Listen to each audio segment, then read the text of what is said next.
Hello everyone, welcome back into this channel, and in this video I would like to show you the way how to delete or how to uninstall applications that no longer used on your iPhone.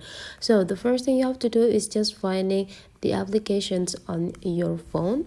So let's say you want to uninstall this application. So I have several applications that I rarely use. One of them is Trello, and I would like to uninstall this application to get more space for my phone. So the thing that you need to do is just go click and hold the Trello applications and give a little bit movement until the application start to be shaking. And after that, you just need to go click this minus symbols on the corner, and you just need to go click this delete and confirm that you want to delete this application from your phone. And now those application is successfully uninstalled from your iPhone. That is the way how to uninstall application on phone. Hopefully this tutorial today is useful for you. So don't forget to leave some comment, like and subscribe into this channel, and I'll see you for the next video.